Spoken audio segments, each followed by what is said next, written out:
Who doesn't love the smell of electrical sparks?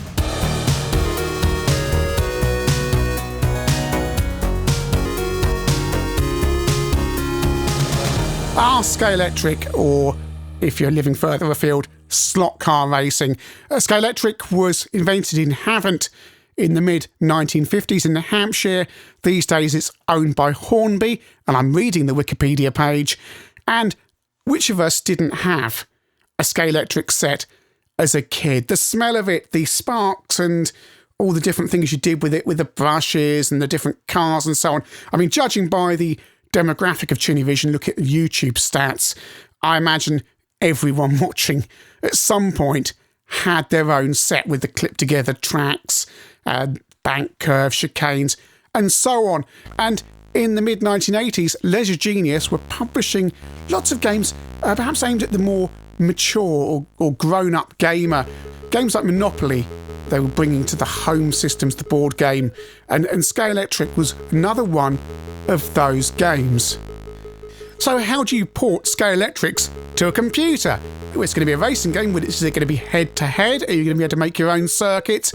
How is this going to work? You're going to have the bank sections and the bits where the cars come together. You're going to get one car through a certain bit. You can have bridges, all that cool stuff you could do when doing your layout. Well, here we are on the menu screen and putting in my name, and you can see pieces of track up there, which imply, yes, we're going to be building tracks, design circuits.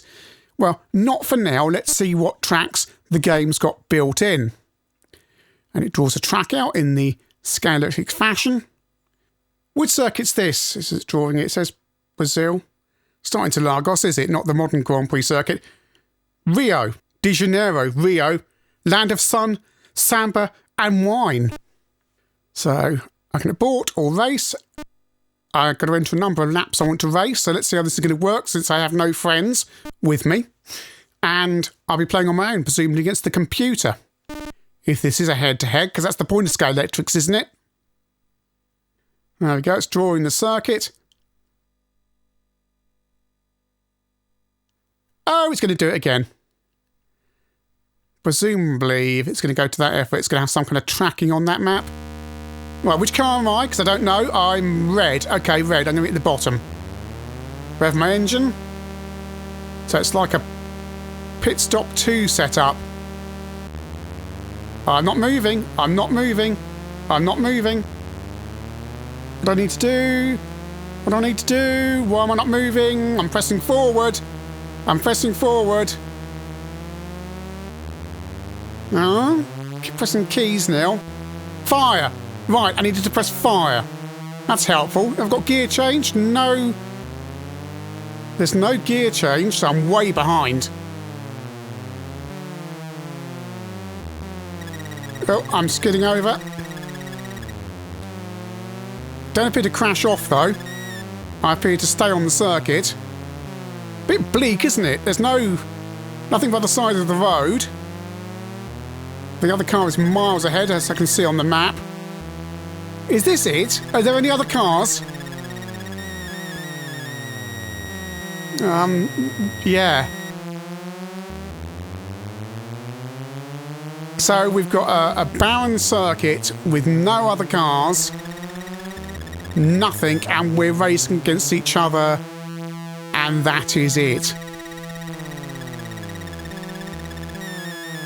Wow. Leisure Genius were marketed as games for kind of more mature players rather than little kids. And, yeah. So, over the Spectrum Plus 2. Enter my name in. You just press return if you don't have a second player. Yes, I do want a joystick. Don't have a Sinclair joystick. Do have a Kempston joystick. No, I don't want to design a circuit. No, I don't want to load a track. Wouldn't it be better to have some kind of better menu than just go through all that? Here we go. They've not managed to make the circuit join up properly there. In the diagram at the start-finish line. Right. Go for medium difficulty. It's drawing the map again. A bit more colourful on the specky. I assume I am the top. Cars are bigger. Oh, we've got some scenery. Oh, I'm flickering forward there, just in the... So you can see me ahead of the other car. Oh dear. Oh dear. Oh, what's happened there? I crashed. No, apparently the computer has crashed into me. Right, that was short-lived, wasn't it? Yeah. Right, so the only way I can see so far you can die is by crashing into the other car. Just so you can see what this looks like on the Spectrum 48K. It's so empty. It is utterly devoid of anything. Not even gear changes. We're supposed to be doing 240 miles an hour now. No, I know in Scalextric you wouldn't have any other cars, and we're going over to the Amstrad, but yeah.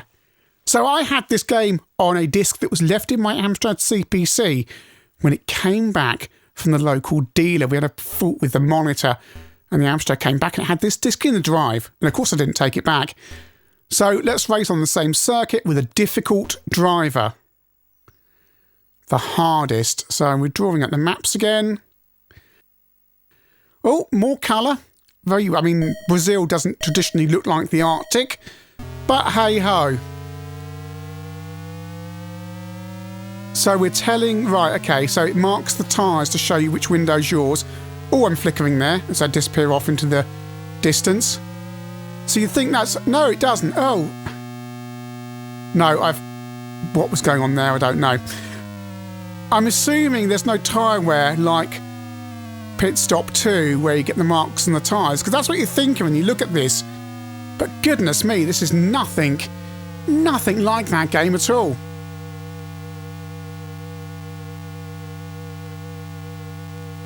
No, this is dull as ditch water, as dull as that scenery on the side there.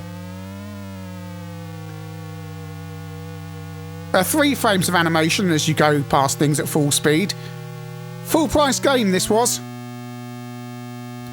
And yet, if you'd got this on budget, you probably would have been going, yeah, I forwarded it on. So hopefully coming to the end of the race. As I cross, and bear in mind I'm racing the computer on the most difficult setting.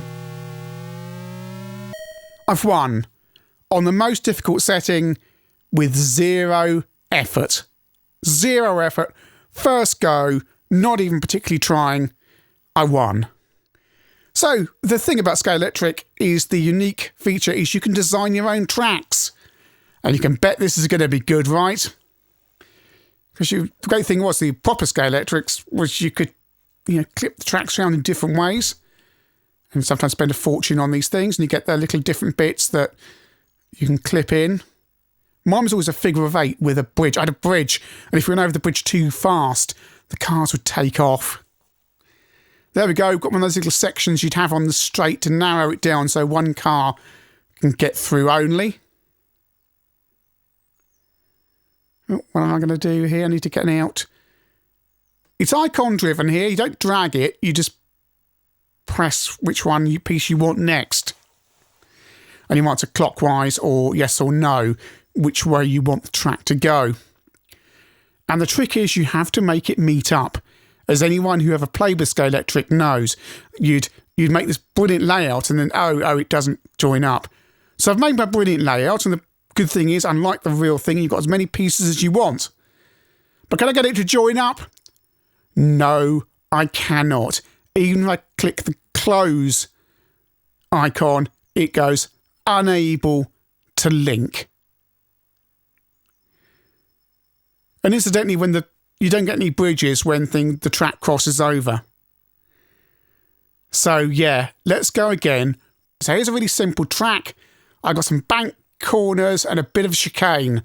So let's see how this looks. There we go. Right, here, the fun begins. This is it. This is what you want. Right, oh. Narrowing down. Yay, it's working. Oh, my car looks horrible when it goes against the edge. It's like there's a tribute problems. Flicker, flicker, flicker, flicker. I'm slowed down deliberately to hold that car up. Accelerating now. Out there we go, full speed. and he's crashed into the back of me. Again. So I've designed a track on the Spectrum. It's even less exciting than the last one. But the problem is you make up an incredibly complicated track and then you can't get it to join. I mean, the unique thing about this game is always the two-player thing, whereas on the C64 you do have pit stop too. On the Specky and Amstrad there were less, well, I can't think of any other head-to-head races at this time. Certainly not any significant ones until Lotus came along.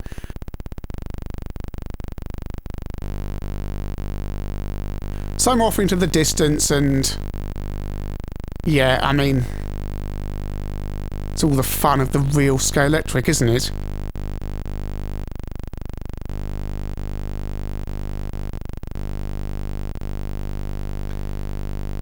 And the car, well, yeah, my car, you can see down the bottom there, is changing shades of green depending on what the background's doing. And design on the C64 is exactly the same, with all the same problems of being unable to join your track up easy unless you precisely align it. You would have thought brands like Scalextric would have had some kind of quality control over the games published in their name, especially because computer games were the big threat to their brand at this time. It was suddenly you had computers in bedrooms and perhaps kids didn't want Scalextrics. But, you know, you're going to have to do better than this. The racing is just two cars. That's it. It's incredibly dull. If you're too far behind, you're going to see nothing else. If you're ahead, which you will be because the game is so easy, then you're going to see nothing. The tracks are really bland. There's nothing to do. And it's just rubbish. You could be buying Formula 1 Simulator by Mastertronic and having a far better game for $1.99 than this at full price. The unique aspect is the course designer. However, that is also utterly rubbish. It is painful to use. The circuits absolutely have to join up or you end up starting again. And the thing is, although it offers things like chicanes and bank curves, the only thing you can actually see is the chicane, even with, you don't see bridges, you don't see the bank curves, and all that excitement that you could have with Scalextrics. And the thing is as well, if you had a Scalextric set, like me, you would have had probably 4-6 cars, different cars to play with. I had some hatchbacks and some Grand Prix cars and a couple of other cars to play with, and you could swap them round and all the stuff you used to do with it, changing the brushes and so on, finding out how fast you could corner on the banks with different types of cars. And you don't get any of this with this game. This is just a really poor racing game, head-to-head admittedly, with Scalextric brand tacked on. Horrible rubbish, and you have to wonder, what was anyone thinking?